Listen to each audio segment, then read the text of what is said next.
سلام و صاف سلام تایبەت پێبینەرەوە شەویستەکە بەرنامە وێمانەی ئارۆ دیسان مێمانێ یانۆشمە عزیزن مێ نەمێ خزمەت و کاکوورشی ئەمینی یۆچا کەسایەتێ پایە بەرزە و ناوچە هۆرامانی کە بەڕاستی 20 ساڵێن خەریک و هەرمانێ سەر و حۆزۆ ئەدەبیات و زوان و فەرهەنگ و هۆرامانیە کاکوورشگان سپاسڵ کەرمێ کە دعوەت و بەرنامە وێمانە قبول کرد و ئێمە ئیسە مێمانێ یانۆشمێ بەڕێزێنمێ ئاشکروینە خزمەتان خێر بێ سێری شەما سپاسڵ کردم بلمێ پێ ئەوەڵین پرسیاری کاکوورش چنی بێ بە تەمام و معنای خۆڵی هور ماڵای پێ هەرمانە سەر و حۆزە ئەدەبیات و فەرهەنگ و زوان و هۆرامی کە بەڕاستی 20 ساڵن خەریکەنیە هەرمانەی مەکەرینەوە یاگە 10 سڵ بە زەریفترین شێوەی ممکن دیارە خایشکردونە خێر بێ سێر و شەما دیسان مەمنونتان ئێمە تا بەسەر کابێنمەوە شاید بەچوو نزیکەوە 20 تا 25 ساڵە چیۆوەڵی تازە ئێترێمە لەبە بینمە پێدانشگای ڤڵتەر وەڵیانە نەبلو پێدانشگای من دوێ جارێ هەر ئی پەرسێشاکەیە نەبنم چنی مەجەلۆ سروێ هەر ئاوەختە مکاتێبە ما بێ وەلی ئاوەختە نامە بێ من بیرما ساڵە بە چەند نامێ من پێنویستێ وێم ئەحساسکردنی نامەکەم مەسڵەن بە سوورانی نویسن حیف هەر بەداخەوە نامەیسن نەمەنان بەڵام بەدڵنیایەوە ئیسەکی هەر فکرێشکردوەوە بەشێوەش هۆرامی بێن بەشێوەش فارسی بێن شاید گاهەست ئەگەر پاگەنە جە رادیۆ ناوەختە خۆ چوون مێدیا بە شێوە نەبێ کەم تاکورتی مەسەن یەک تا دوێدانە واژی سوورانیە چشتنەبە ئێتر بالاخره ئاحس نەتەوایەتی ئاحس نیشتمانیە هەر بێن وجوو منە شونوانێرە هەر دۆرۆ دەبیرستانیانە ئێمە پسە و محاسڵیوی پسە باچمێ دەرزوانی خاڵاتی وشادێمێ ویرمە کتێبەکە کتێب و بهترین داستانهای کوتاه دنیا بێ من فرەوەشم ئاماجە داستانەکە شاید بەچوو دۆروبەر نەوە تا 210 پاسە لاپەڕێ بێ بەشێوجە وەشترین داستان نویسەکە و ئادۆرەیە کێفرەتەری چا نویسەری خارجیە بێنێ چا کتێبە نەبێنێ من وەختە وانتێمەوە فرەوەشمەمە یانە کریۆ باچوو ئینە یەکۆم جەرەقەبێکی من لەمای نەدلێ دنیا و مطالعە بە شێوازیوی تقریبا سەرەتایی چون بالاخره هەم تەمەن ماکەم بێ یانە بێمە لێمە دانشگا ئاشنا بێمە فرەتەر چنی مطالعە چنی کتێبی محیط و بەری مادی کتێبی فرێ مادیە کەسانی مادی شارەزێنە جێی حۆزەنە پاماواز بێنە لە ئەنجومەنە ئەدەبیەکە و هەر ئاچە وەختەنە وێم خۆلیۆ و فێربیە و خۆلیۆ ئانەیەکێ هەم بوانوەوە هەم بنویس و هەم بالاخره ئێحساسکردنی چێوی نادەروون منەمشۆ باروشتێر و خاخەزی ویرما یا 75 بێ یا 74 بابەتی بە منویست پێ گۆوار و ئیرانی فەردا ئاوەختە تارانە نەمۆنتەشیر بێ وەندێ سەحابیوادی بەرپرسش بێنێ بەنامۆ نقطەی سفر بەحث ئەز نقطەی سفر ئەز ئەنجا کە زیندگی نیست ئەمما مەرگێ بیشەکی بە لەحزە هەست چی وێچێ منە بە هەر بەنامۆ وێمەوە کوورش ئەمینی جەنۆچەوە چاپ بی و من فرەوەش حاڵ بیانێ فرەتەر لەبایە نەدلێ ئەوە وانەیە بالاخره ئێمە دانشگاما تەمامنا و دۆرۆ دانشگای و ئاخر و دۆرۆ دەبیرستانی فرەتەر ڕۆمانی وانێنێوە وە فرێ ئا شاهکاری ئەدەبیە دنیا ئێمە چا دۆرەنە وان تێوە ئێمە ئەمێمی مەریوان تا ئاوەختەکی من نامابینێ مەریوان بەڵتەری چش دۆرۆ دانشگەێنە بە تایبەت وەختە بێتەر ئێمە هەر نۆتشانە بێنمێ من وەختی باچێنێ مەسەن تەرەف کووردا ئەحساس نەکەرێنە مەسەڵەن بە جۆرێ و زوانشنی زوان و من جیاکار بوو ئەحساسکردنە هەر ئی زوانە نەکی من قسێش نەکەرونە و ئا ذهنیەتە هەر ذهن منە بێت تا دەوانێت دانشگا و بالاخره ملیۆ من مەزانم چیناری شخصێکردونە مثلا ڕەفیقی سەردەشتیم بێ نیسێچە هەر ارتباط ماهەنچینێتین ڕەفیقی بووکانیم بێ مەهابادیوم بێ ئیسە فرەتەر چنی بووکانیەکە و سەردەشتیەکە هەر ارتباطمان مەنان هەنمێ پەیوەندیانە ملیۆ بالاخره من مەیاوەنە ئێمە فرۆ وەختات ئاچا ساڵ و ئەڤڵ یانە بە تایبەتترین و ئەڤڵی هەر فارسی قسەکەرێنە بچین هەترین چون من وەختی هۆرانی قسەکەن ئاسا هەر تەقۆ سێرەشایە یەک دانە واژەیە حاڵیە نەبێنێ ئاڵێکی وەختی قسەکەرێنی من شاید بە جۆرێ و تاوێنی مەسەڵەن جملەکە پێیگیری کرد وەلیە نەزانێت چێژماچە ئال ڕەفیقی هینی ما بێنێ جافێ دەوروبەر و منتەقە وێمان نۆچێ و پاوێوانیشە ئترا وش ئازایەنێکی ئێمە نۆچیە مەسەڵەن چاحۆزەنە هینما هەن فرە وەختایانی بە شۆخیەوە نیشین میرە قسەکەرێنمێ تا بالاخره دانشگاه تمامیه امامه پێمەریوانی چیگە ئێتر ئەڤڵین یاکی بێ کە من بە شێوازی هەرەقەتی من دیم واقعا تەقابۆ لێ هەن تەقابۆڵەکە چش فرەتەر حۆزۆ هینیە نەبێ زمانیە نەبێ یانێ لێباز یەک ڕنگ بێ جغرافیا هەم بەش بێ یاگێ بە پێوەرە بێنمێ پێوەرە نیشینمێ پسە هەنترین و هۆرزۆرە نیشتکردن وەلی وەختی دەمکەرینیەوە بە جۆری و مەرزی و کیشی دۆرتەنە دیسان هەر ئاچە وەختێکەنە من ئال مثلەن ئینەیە ئانە هین نەکەرێنێ یانێ ئانە چیوی جیاوازی کەرەژ نەزانین هەرچەند ئیسە بلاخەرە شۆن و ئانە ساڵارە و ئانە ماوێرە زانوو بە ئاش شێوازەکە ئەوسا جیاوازیش بێ ئیسا شێوازە نەمەنە منزورمانە نە یاوانێ نە بلاخەرە تەقابڵێ هەن تەقابڵ نەک بە معنێ نەرێنیەکێش بە معنۆ ئانەیەکێ من چنی کەسیویکی ئینەلامەنە ئالمەیاومێنە هەنترینی فقط بە واستۆ زبانی ئانەکێ نەتابین ئال پێوەنی گرمێکی هەنترینی بەتایبەت ئەگەر یۆمە زمان و ئەو دانەکەمە ئال نەزانەیەش ئیسا ئەگەر سۆرانی بیا هۆرامیش زانەیە باس پەیوەندیەکە ڕاحەتتر و خاستر بەگەر هۆرامی بیا سۆرانیش زانەیە باس ئاوی چەر گرفتی نەبێ وەلی وەختی بزانینی نە ئاڵ هۆرامی بزان و نە من سۆرانی بزان و کەمێ و تەقابڵەکە فرەتەر ئێوەرەوە تەنانەت بڕێ وەختاش بێ بە باعیس و کێشەی مریۆ بالاخره ئتر فرعامێ بێن منت لێ حوزۆ مطالعە شعر ئەینێ بەبەر بالاخره ئەدەبیات تۆلید بێ فرەتەر ئاچا چنە دەهەنە مزانونە چنی شێرکۆی فراش نابیانی فرە حەزش بنەکەرێن ویرمە 2006 بێ ئاخر و 76 من تازامە بێنی پێمەریوانی بۆ نامە تازە ئاما بێوەبەر من زەڕمدا سەفارشی ئەوەختە زەڕی کەمیج بێ سلێمانیانە بۆ نامە شاپاردانی ولی حچی وانێ بە کەمتەر یاوێنێنێ تا اینەکی بالاخره ئێمە یاوێمێنە و فێرێ بیێمێ سۆرانی و وەلی فرۆ وەختە ئەحساسکەرێنێ من ئێنە خەریکە سۆرانیم قەوەت بۆ هۆرامیەکە چێش چی بێنەنە کێ هەن هۆرامی کارکەر و فرە گێڵانی فرە پێجووریم کاڵ نەبێنێ کەم یعنی خەریک بێ هۆرامیەکە هەزم بێ لێ سۆرانی بە جۆرێ و شاید باچوونە ئینە پێ من نێوەرە بە چوو من خەریک و ڤیارێ پرۆسیوی خۆد ئاگاهی بێنێ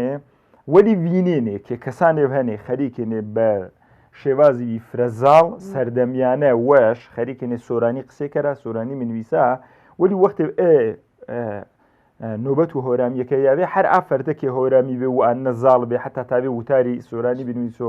کتیبی سۆرانی بنویسۆ هۆرامیەکەنە لەنگ دێبنێ ئینە ئیسە ئی شێوەکە تۆماچی مەسان هۆرامی لێ سۆرانیەکەنە تاویەوە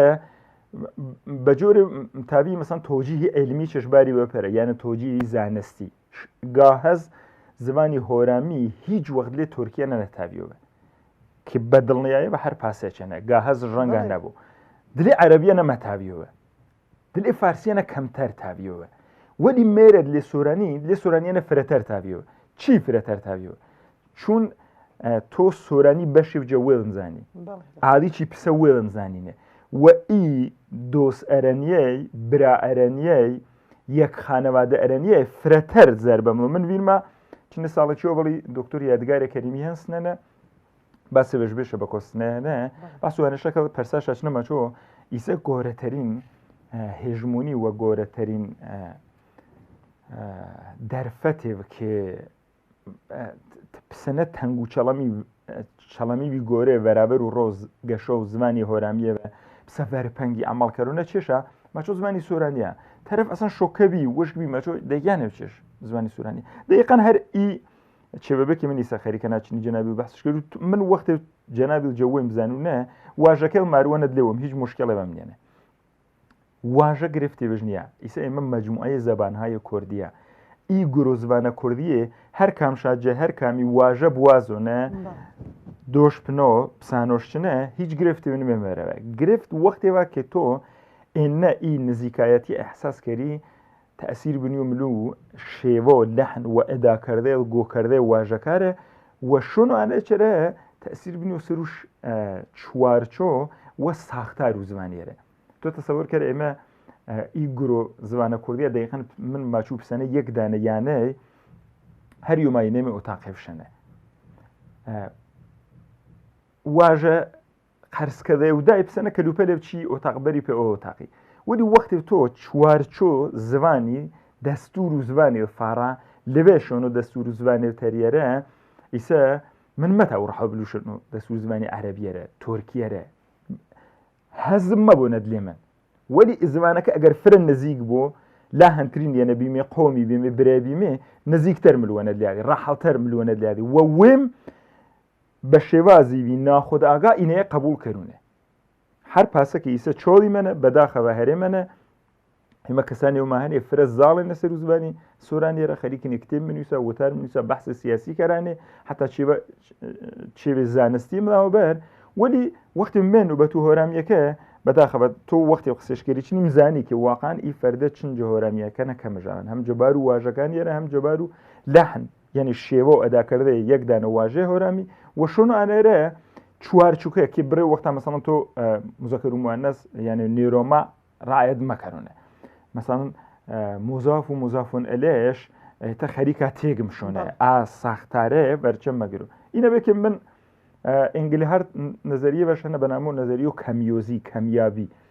ملی شۆن و چێوێ وێرە کە ئەحساس کەری کەمەڵ هەن مەسەن ئێستا خەڵکێ و کەسێ و زەڕژ نەبوو ملۆ شۆن و ئانێرە کە یاگێبەنە مەسەن زەڕ بەدەست بارۆ جلێژ نەبا ملۆ شۆنانێرە جلێ پێداکەرونێ ئیسەیمە تازەکی ئەمانە نەباوە بیان کابرا موێژ نیە موێ بنیو میۆزۆوە کە موێ نەکەمشن ئی ڕاوین و ئینگل هەرتیە ئینەیە ماچۆ من چاو وەختەنە ئەمانێ بە پوێرە باتم بەلاخەرە ئی هۆرامیە ئیناچکۆ کێ بارۆشەنەوە کێ بلۆوە ئاسەردەم و ئەوە ژیوای و گەشە و ترۆق و وێشە کێ ڤڵتەر بێن و پێسۆ سەرقلێت لێ ئەدەبیاتی کوردیەنە دیار بێن و حتا پێم سەردەمانی ویفرێ بەماوە 6-8 قەرنا ئەگەر فرەتەر بلمێوە دما تەنیا زمانی بیباو یەن کە گورد و کوردستان یەنە جە سەرنیشتە بە تا پانیش جە وەرهۆرزە بە تا وەرنیش مەسەڵەن گردێ قسەی شاپنەکەڵان شێعرەشا پێنویسان پسۆ زمانی وی ئیسە نەواچمێ پسۆ زمانی وی معیاری پسۆ زمانی وی پێوەنی دەری مەسەڵەن بین و لای کەمەوە دەستی سەرش گێرمێنە بین و ئەدیبەکانە مەسەڵەن ڕۆڵەش گێڵمان ئینە بێتر ئەمە مێوە پوێرە و واتما بەلاخەرە کەسی ویج مەشۆ چی حۆزەنە کارکەرۆ و چه خاستەرانە کە کەسێ وێش هۆرامی بۆ ئی کارمانێکەرۆنە کە خاستەر زامەکەم زانۆ برینەکە بینۆ دەردەکەم زانۆنە دەرەکا و کەلەبەرەکەم زانۆن و تاوە ڕەحەڵتەر و بە شێوازی وی زانستی وەش و بە جۆری ویژ ئاشتی وازانە کە بەلاخەرە تەنەشێ و چێ نێبەرەوە بەرۆژڕابە هەرچند بەلاخەرە خۆ ئێمە چا ئەڤەڵەوە من منکر و ئانەچەند یەنە ئێمە چا ئەڤەڵەوە برێ شادواچ و بە جۆرێ چوون فرەتەر ناڕەحەتێ بێنمێ فرەتەر چێوەکە جەمعرز وانەیە بینمێ خەریکە ئیزمانم لێم لۆ بێنەنە تۆ بەلاخەرە شەپۆ لێ دنیا و مەسەڵەن جیهانی شودنی ئامێ بینیبەرە بە بێڕەحمانە دێڵنە هەڕەبێ مەسەڵەن نەرمەبزارێ وە تۆ بینینی ئی زمانە مەتاوە و وێشتنی ئەف زمانە کاکێش و سەر وە دەسەڵاتی بی حکمی و ئێداریج نەبێ پەشتیشە بە تا بە ئاشێوازە پاڵپەشتیش کەرۆنە تاوی تۆ باچی برا من هەر بلاخەرە یاگێ بە دەسەڵاتی هەن پاڵپەشتیم کەرۆچنە کتێ ملۆ بەر زمانە ملوونە دلیمی دێ و ئی زمانە مەفۆتیۆ ئینەبێ کە چاوەڵەوە کەمێ مەکریۆ واچی تن بە جۆرێ و کریۆ مەسەڵەن واچی ناڕەحەتێ بنمێ و هەرمانەکە کەمێ گەرەکەوە بێ زووتەر بلابەرەوە زووتەر بیاوا سەمەر هەر ئینەبێ کە شاید برێ یاگەچەنە تووڕێ بێ بێمە ئۆڕەفێقە و وێما ئۆ هەم زبانە و وێمە ئەو پۆلە زبانە کوردیەکە دەسەڵاتمان نەقت کەدا بۆ من بەتایبەت وێم هەتا وتارێ بمنویست بە سیاسەتی ڕاوەبەریەکە جە حکوومەت و هەرم یەنە جە حۆزۆ زبان و فەرهەنگ یەنە هەنێ و بە جووری ویج کریۆ باچوو ئی کارێ قابلێ تۆجی هێبێنێ تا یاوا بە ئی ئارۆکە ئیسە ڕۆت کەمێ من هەرچن وێم ڕازین یەنە چوم تۆ ئەگەر ئیسێچە تەماشەکەری ئێمە خۆ جەنابە دڵنیانی وەمزانینە ئێمە ساڵێ ڤیاردێ بە ماوە شادواچ و 5-6 مانگی چیوە وەڵتەری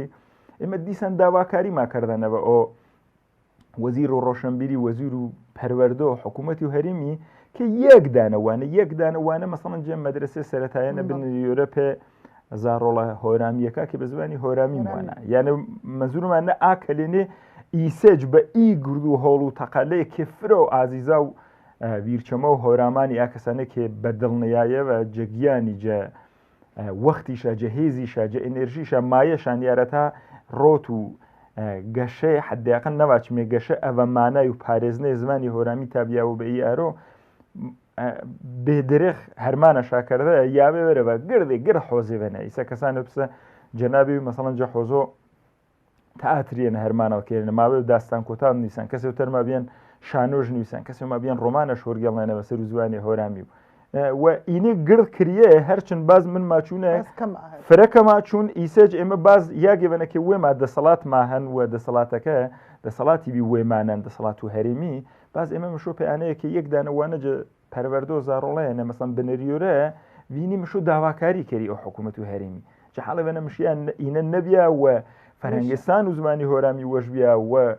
دانشگا وەش بیا و مەدرسێ وەشی بیانە یانە وێش ئاڵمشیا بە جۆرێ هەم هۆڵش دەیە هەم هۆرامیەکەش تەشویقکەوانە سیاسەتهای تەشویقی خاڵاتش دەیانێ پێشکەشیش دەیانێت تا بلاشون و زمانی وشارە و زبانەکەشە بارانەوە کێ چوون گەرەکەڵ بۆ گەرەکەڵ نەبوو زمانی هۆرامی ئیسە ئەگەر جە پێیکەرۆ زمانی کوردی گیریەرە یانە گورد و سامانێ بە تایبەت ویەرین و حۆزۆ فەرهەنگ و ئەدەبیاتی ژوورۆرە ئاسان چێ وشتنەمەمەنەوە هەنێ ئێمە گورد و شانازی حۆزۆ ئەدەبیاتی کوردیمە زمانی هۆرامیە کێ مشیا فرە تەرجەئینەیە و خاستەر و شێوازمەندتەر هەرمانە شاکەڵەیە سەرەوە تا بەلاخەرە ئیسە بە جۆرێ لا ئەویشانەکەمێ بە هەمسەنگ ئامەیە سەر دەسڵۆش بوو یاخوا بەڕاستی ئستفاڵەما کرد کا کوورج ئیشەڵڵا نمونە فرێبان ئێمە احتیاجمان هەن بە کوورج ئەمینی های فرەی پەینەیەکە بەڕاستی بیامێ ئاستەکە گەرەکمانە هۆرامانەجە هەر زمینێ وەگیری جە میدیا جە بەسڵا زوانی هۆرامی جە فەرهەنگما کە بیامێ ئاستێوە کە بەڕاستی ئیتر کوچی واشمێ و خەجی ئاوەر مێگەر یەک نەفەسە فارسی واتنێ ڕاحەتە کیشمێ نمونە فرێبان واخەن استفاڵەما کرد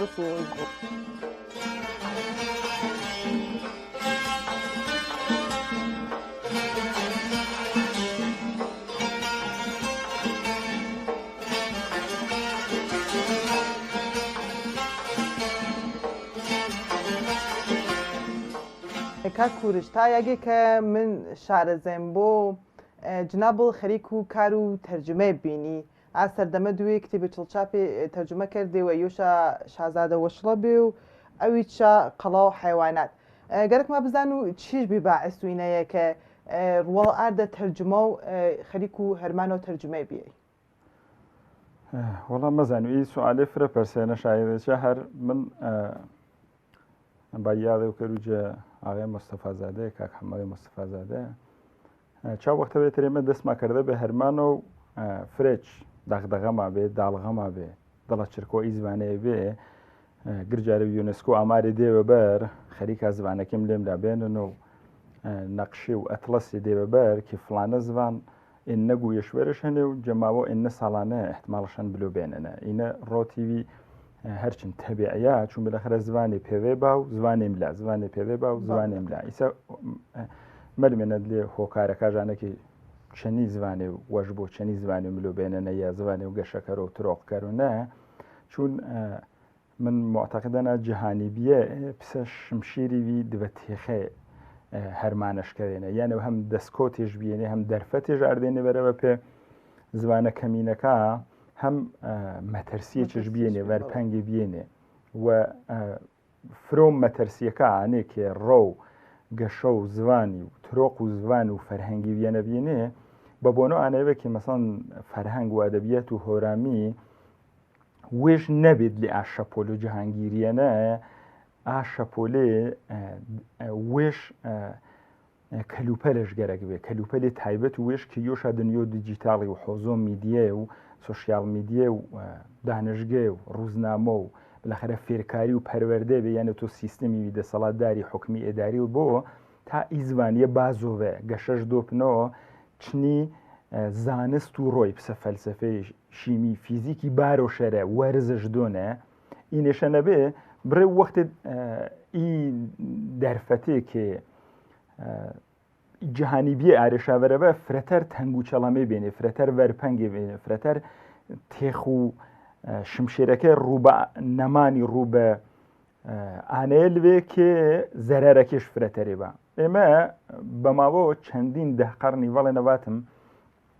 ئەدەبیاتما بیان وەلی ئا ئەدەبیاتە کە زمانی هۆرامیە نەبیێن و زاڵ بیان فرەتەر حۆزە و شعرێ نەبیێن یانە سەیۆ شعرێ بەتایبەت شعرێ کلاسیکە جە زمانی هۆرامیانە ئێنە فرە بێ ئێنە سەیەکش سەهەنە و سامناکە بێ فرۆ وەختا فرۆ کەسا نەیارابێشا بلا بە تەرەف و پەخشانێ یعنی نەسری هۆرامیش بنە بنویسە من ئەحساس کەرو یۆجە هۆکارە ئەسڵیەکەش کێنە لێبێنێ ئاسەیە زاڵ و شعرێ بێ کە چەند نێدانە سەرکەلێ شعریە بسە مامۆسا بێسارانی پسە مامۆسا مۆلەوی مامۆسا سەیدی ئینێ بێنێ وە کەس ئێتر زاتش نەبیێ بێ بە حۆزۆ پەخشانێنە بلۆ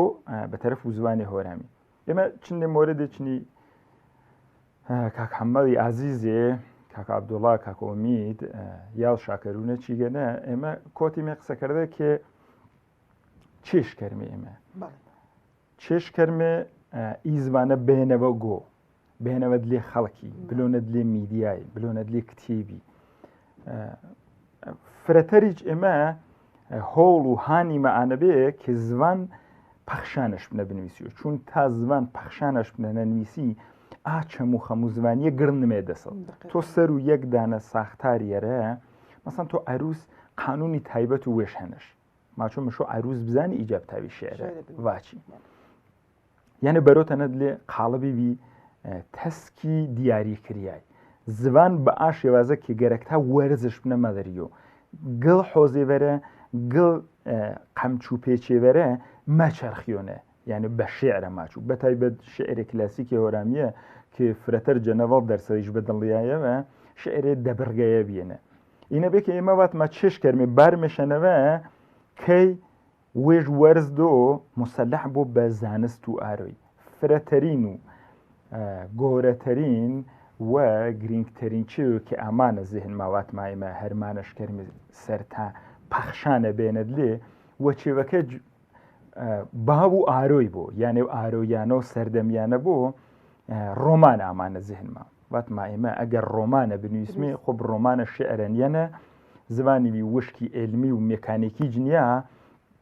بە جۆرێ دەسەڵات و زمانی هۆرامیج مڕیۆ ملشەرە یانێ ئانە پاشەکۆتی فەرهەنگیش هەن هەم جەبار و واژەگان یارە هەم جەبار و لەحن و چوارچۆیەرە کە پتاوە زاڵ بۆ مل و ڕۆمانێرە ئینە بێکێ من وێم دەسم دابێنە ڤڵێنە تەرجۆمە کەرێنێوە هەتا بیرما ڤڵێ ئانێنە ئی ڕۆمانی دریۆبەر من هەفتەنامە و سیروانیەنە داستانێوەم نویسە یانە تەرجۆمەم کەدا بە هۆرم گەڵامە جەزبانی فارسی هێن و بە نەزەرم هێن و فەریبا وەفی بێ بە نامۆ 5 مسافرێ فرە ئێستەقبال کردە هەتا وەختە بە فۆنتی هۆرامیج نەنویسێنێ فۆنت کەم بێ یونیکۆرد و ئینیشا گڵ بێنێ خانی و نالی و ئینێ کێ گرد و زمانە کوردیەکە تاوێنێ پنەش بنویسا بەڵام ئێمە ڕێچما بێ کێ نەبێ جا حۆزەنە نەتاوێنمە هەتا فرۆ وەختا فرۆ کەسایسە ئەگەر بلی شۆنیەرە پەیجووری و کەری فرۆ ئا کەسا کێ گەرەک شابیان ڵێ بنویسە یا بە زێ دالیە نویسێنەشا یا هەردێشان نویسێنێ فۆنتێ ئامێنەوە دەست ماپ نەکرد و شۆنانێرە من شازادە وەشڵام هۆرگێڵ نابێوە چنی کاک حەمەدی قسێ کەرێنمانیشە مەچۆ برا ئینە لازمە مشیۆم بێ مشیۆ یانێ پنەوازە مشیۆم بێنت لێ ئەدەبیاتی ئارۆ و هۆرامانی لێ چێش کەرمێ چێژ نەکەرمێ واتم دێ من مەوەوە پۆرەش ماچۆ حتممە بۆرەوە پۆرەش ویراستاری وشکرد بە کیان مژیاکی بۆ بەلەخەرە چاپ بوو ئیسە ئینیشان ماچوونە گا هەست کەسانێ وینەرێ ئازیزێ باچە دێ خۆ پێشە بەلەخەرە کتێبێ و چاپ بیان بەڵام بە دڵنیایە وەختی پسە وێڵماچی ئەڤڵین تەرجمە ئاماوە بەر ئەسەن تاو باچوو دنیا و ئەدەبیاتی هۆرامیش ئیلۆ ئۆلاپ نەکرد چون بەخەرە تا وەختە نەسر نەبێت نەسریوی ئارۆیانۆ مۆدرن من حتا سەر و جڵد و کتێبەکە بە نەزەرم نیسانم ئەڤڵین تەرجمەی ڕۆمان بە زەبانی هۆرامی چون لێتر ئەڤڵیندانە بێ ئەما بێوبەر هەرچی نیسە من ئەگەر وێم بەوەوە شازادە وەشڵێ تەرجمە کردەوە بە دڵنیایەوە چون بنەخەرە هەم دەستکۆتێ ئامێ و زەخیرەیە واژەگانی فرەبی و ئێمە زاڵێ بیێمێ و فرێ ئامێ سەروهینەکەرە شاید تر بۆ بەدوێدانە تەرجمە جیاواز یعنی ئانە فەرق زۆنە کتێب ئێمە قسەمەکەێکی انتشارات و ئەحسانێ و واتچە ئێمە داوەریش کردمێ و بەشی بشکیانە پێمە وێشە بەشی وشە جیا کردەوە بەش و ئانەیەبێکی شازادە وەشڵە چینی ڕواستەکەی قسێکەری ماچ ئی بەشیشەکیان ئێمە ئی بەشیم وانمێوە ئەگەر وەژبی ئمە تەرجمەش کردمێ وەڵام یێرە چوار ڕێ نەبێ هینەکەم کیاس زەنگ شادەوە ئێمە تەرجمەش کردمێوە ئێمە کتێب ماکیاس و من حتا تەنانەت ئاوەختە وچم بە وەرد نەنویسە بم کیاسم تارانەوە تایپیستی فارسی تایپکە بەڵێنە تایپشاکە جمحیتی زەرنەگاری چەنە نویسە بێشا کیاس شاوە دوێر جارە بلەخەرە هەڵێش نەبێنێ چون تایپیستەکە فارس بێ ئاشناییش نەبێ بە تایپی کوردی تا ئینا ماوەرە ماوەی پنەشی بەڵام بلەخەرە ئێمە داما و کتیب و شازادە وەشڵای ئەماوە بەر فرە پێشوازیش نەکریا جە هەروێ لێوە یانێوە هەم یارێ هەم نەیارێ ئانێکێ نەیارێ بێنێواچینی بلەخەرە شمە گەرەکتانە شەقی وەزدێنێت لە ئەدەبیاتی کوردی دووبەرەکی باردێنەوە ئاچێوێکی واقعەن نە هیچ کامی واقعیە بێنێ نە زانستیە بێنێ چون تۆ گەرەک تا حۆزۆ زبانی بێنە فەرهەنگی بێنەکە خەڵکانێ و پنەش قسێکەرا هەناسۆ ژیوە و خەڵکانێ یا هەرمانەکەری مشیۆم حتمما ئەرینی بۆ هەرمانەکە بەڵام واتم هەم یارێ دڵوەشێ بیە هەم نەیارێ بلەخەرە بەرابەر شەوە مدرێ ئێمە چون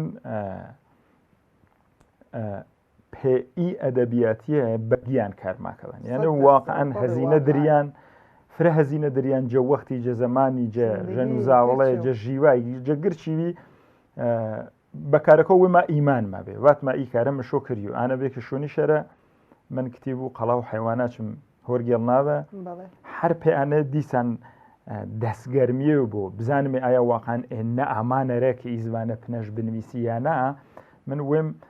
ڤەڵینیوی دۆر و 35 سەفحەیم پێنویست جەبارۆ شۆڕش و 1970 رووسیەیەرە و بە جۆرێ ڕەخنە و ئەوە وانایم کرد دلێ کتێبەکەی کتێبەکەم بە جۆرە معرەفیکە ئاوی چۆڵی منە جە هەرێ منە مەڵبەند و ڕۆشنبیری هۆرامانی داوەبەر شاید وەچوو بە ماوەی زمانی دوێ مانگە ئاسان چاپش تەمامیە فرە پێشوازیش نەکریا شازادە وەشڵە چەر چاپش تەمامیان بەڵام بەلاخەرە بە بۆنۆ نەبیە ئیمکانات و دەرفەتی ماڵیەوە هێشتر نەتاوان ما دیسان چاپشکەرمێوە کیاواتە وەزنە دەرفەتی و هۆرگن و ئێمە کاریچە کەرمینە ئینەبێ ئێتر ئێمە فەقەڤەر و ئانایبێ کێ واتمە کارێ و کەرمێن نەسر بێنت لێ خەڵکی نەسر وینە من ویرمە چۆڵی میچەنە وتارێ بم نویسە بێ ئاوەختە جەماوە ئید بە کتێبەیە نەبێ دۆر 2006 تا 11 ویرم نییە من وەختە وتارەکەم وانتەوە بە هۆرامی کناچێوە هۆرامی هەر سلێمانیانە ئەمە حتا حاڵەت و گرێوەش نامە بمەچ من هەر نەزانانم مەسەڵەن کریۆ هۆرامی بنویسی و سەر و قاغەزیەوە بوانیشەوە یعنی ئان نەچێوەکە تابۆ بێ و ئان نەچێوەکە نەکریا بێ ئێتە خەڵک بە جۆرێ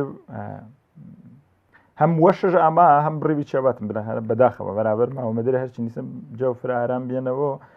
فرێج ئاوەختە کێ نەیارێبێنی وشە ئیسە هەر هەم هەرمانەکەرا هەم حەزکەرە بە هەرمانەکە ئێتر بروانەیە بێ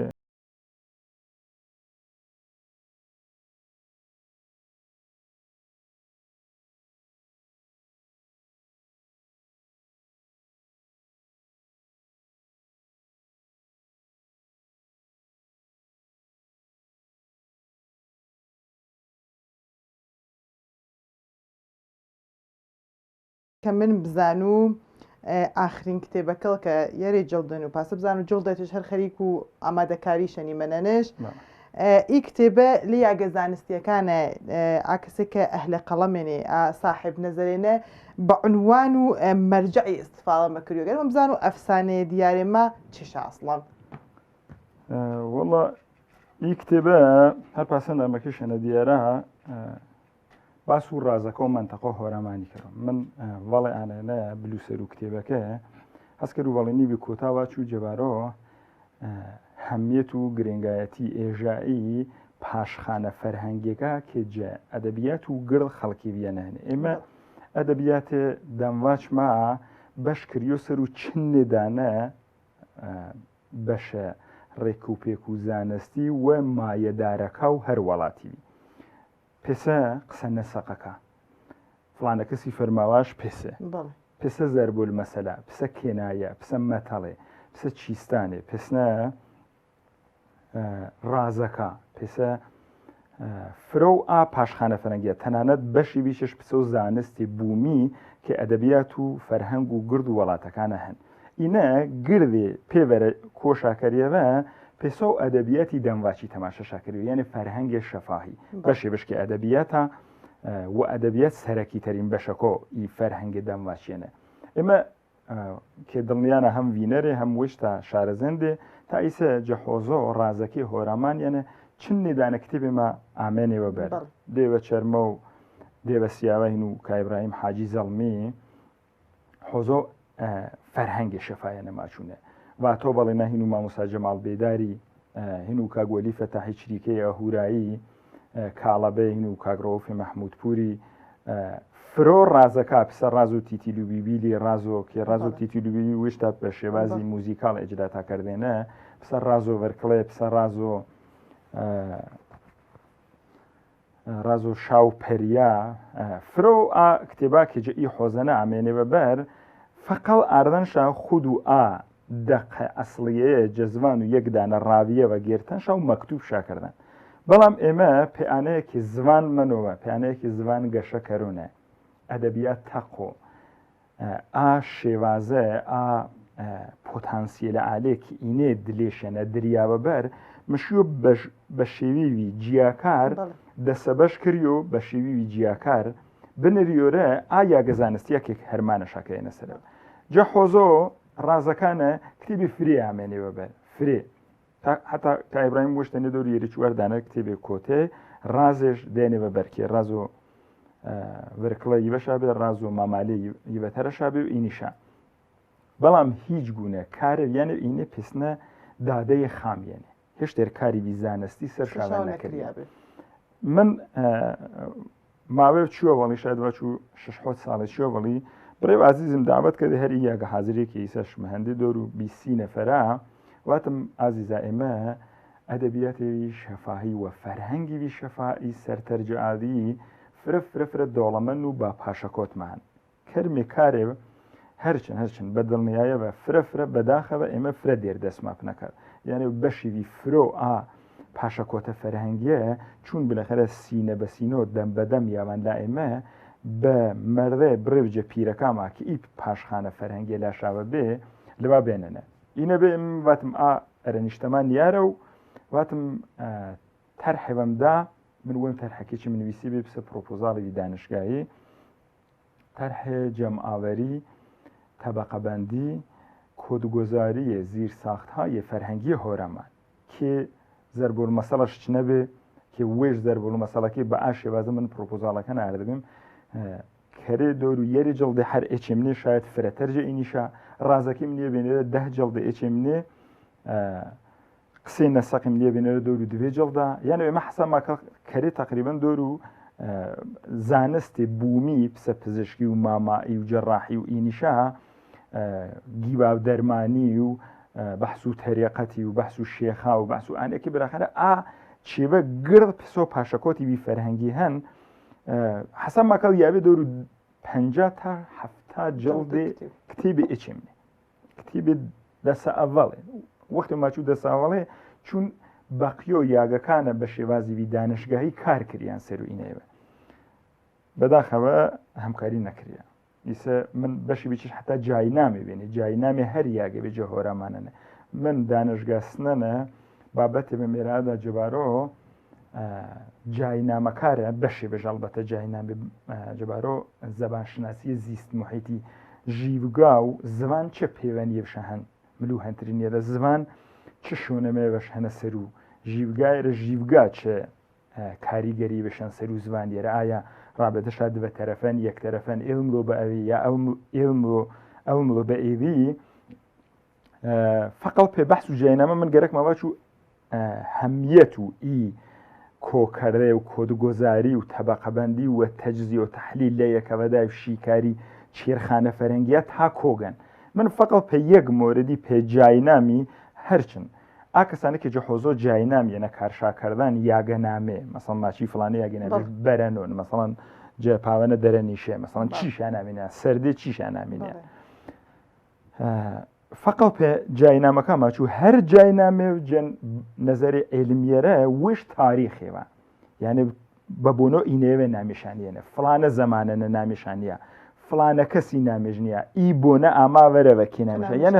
هەر جاینام وش تاریخێوە پێ وش جەرەیانەوی ناپەشتیشێنە هەتا من پێ زۆر زەربوو مەسەلەکە باتم هەر زەربوو مەسەلێ بە چەنی وەشەویێنە یعنی ئێمە ماچمێ بە چەمچێ ئاوی مێوەمەلی کێ وەشەویە کێ وەشەکردە چیشە وەشەکەدە چێژ ئاماوەرەوە یعنی وشە هەر تۆتۆم لێم لاوەرەوە جا بەسەکە دوور نەگنەوە چون بەسەکەی فرێنێ من هەر خەریکەنە بە سوورەت و کۆدی ئێشارە شاپنەکەرونە ئاسە دووداریانیە وەشکردیان من پایاننامەکۆ ئەرشەدیم هەر جەبارۆ سەدیێرە بێن کە خەڵات و پرۆفسۆر حەسابی چێشگرت من حەساب مکەڵێن ئام سەدە کە وەشکریان ئاوێ ئامێنە سەر وشتەنیە دۆر و 5,000 تا 10,000 دانە واژش بەدەینە بێنێنە فقط یعنی چێوکە ئەسا هیچ کەس مەلۆ تەرەفژیانە نییە تۆ زێهنتەنە ئەسم مەواچینە ئینە جای نامی لەبێنە بێنێنە فرەتەر ئاچێوە حۆزۆ خەسارە کاشەنە هەن کی تۆ وینێژ بینی ماچی ئانە درەختی لێ بێنن ئان نیشا بەنی بێنێ ئان نیشان نەرێ بێنێ ئان نیشان مەسەڵەن دار و ئەرخەوانی بێ ماچی ئانە یانێ لێ بێنن ئانە قەبرستانی ئانە فڵانە چێبێ یا ئێنە مەسەڵەن موجودی زینیش بەردێ بێننە مەسەن کەڵی چۆڵەسەوە مەتاوە پراوە ئیدەست چوون ئاوەکەی فرێنەوە ئەم قەشفنان جەزمسانێنێ مەتاواس وەرە تاون سارکەرە وەری فقط چێوە کە هەرمە پیویە ئان نەدانە جاینامێت تۆ تەسەور کەرە ئێمە جاینامێ بەشیوی گۆرەجە پەیکەرۆ هەر زوانی بێنێ حرفێ هەن چەنی ئێمە نێوەما هەنە نێ لوتیەژ ماچان نونێ غۆنە سەماچی قەن ئانێ ئەسڵیەنێنەکە لێ نانێ نەماچی نانێ وەنی ماچی قەن ئانێ نونێ غۆن نەژماچە ئیسپانیانە ئەلبەتە بە نەقل جە حافیزە بوو وڵاتەکەش وڵاتی وێنەیس بە نەزەرم هەر ئیسپانیا بێ چێ پسە ئان نونێ غۆنەیە تا داشا بە مایکرۆسافتی وستەشەنەت لێ مایکرۆسافتی گورد وڵات و ئیسپانیا جەژنەش گرتێ پێ حرفی بیا چامنێ جەژنە یعنی جەژنێوێ نەتەوەیە گیریا پێ حرفی ئێمە بەرابەر و چەما ماوە عەرز و مەسەڵەن دەڕوانەکە ئاسەدا ئابگیری کریا و ئابی ئاماسەر ئان نەدانە واژە جەزمانی مالبێ بێنێنێ فرۆ شێعرا کێڤاچیە بێنێ بە ئاجای نامارە مەسەڵەن ئێمە بڵوان نەچیرواوێت تریس ئەمەڵم بڵ نەمەنە ماچۆ مەلە بەڵانە نەک بەرۆ ئاوی سەر بڵانە لەبە سەر و شتاوی ئینە شعرە بێنە ئاوێ چەم لۆ بێنێنە چون سەبێت دەخۆتۆ بڵێ نەمەنە تا سەر بڵێ نەمەنە شتاوێ نەمەنە فرۆ زەربوو لە مەسەلا کە هینە نەمەسەڵ ئێمە ئۆسا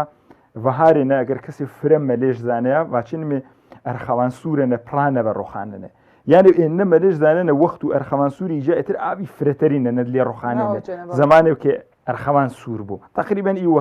ئی وەختە کەمێ زووتەر جەینە چون دەرۆ سیروانی کەمێ بەهارش زووتەرمێ واتەنمە ئەرخەوان سوورە نەپرانەوە ئیسە ئەرخەوانێ ژ نەمەنە سوور و ئەرخەوانی نەمەنە ئەسان ڕۆخانە نەمەنن ئەسان داغدارتر من واتم ئێنە چێوەکەی فرێنێ هەر خەریکەنە بە کۆد ئێشارە شاپنەکەرونە ئەسن تۆ تا چنە ساڵەتر ئێتر ئەسان ڕۆخانە و سیروانی مەمەن یانە تۆ کتیب و جۆغرافیانە ڕۆخانە و سیروانی جلام شۆ چون ئەمەڵی سەر ڕۆخانە نەمەنە دەریاچۆ سەد و داریانیش ماچە تەمام ئەی دەستەوەش بە یاخوا سپاسڵ کەرمێ موێن ماچوو کەسێوەتەری نمواچوونە 5 داستانی منویسمێتر ئەحساس مەکەرمێتە شاهکار ماکردن بەڕاستی ئینە هەر سەحفێ وەش ساعەتها و ڕۆها وەختش بردن و هەرمانش بردێنەوە دێهات بە دێهات کریان پێی هەرمانێ و تحقیقاتش سەرکریان واقعان ئەمانی نەویڵ پەنەماشمی دەست بۆش بێت نەکەرمێ دەسڵەوەش بۆ کار کوڕژگان پێک گرد و زەحمەتەکە سپاسڵ کەرمێ دەسڵەوەش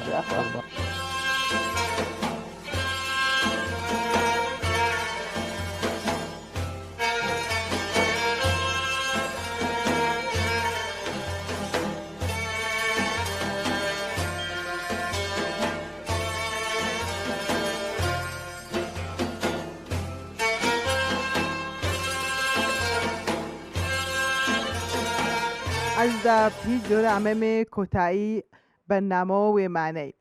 بەڕاستی ئارۆ پسەبێ کلاسەوە دەرسێنە بێمێ و من وێم پێوێم بەنەوبا وێم بەڕاستی لەزەتم برد و چێوێ فرەفرێمیاڵی گرتێ چی بەرنامەیە هیوادار ناشمە چەرپاسە پسۆ من ئاکەسێک کە صاحب قەڵەمێنێ و صاحب نەزەرێنێ ئی بەرنامە و بەگشتیشمە دڵش بیە بۆ تا بەرنامەی وەتەر و دیارەتەر بەخۆی گۆرەم سپاروتە خوا حافظتە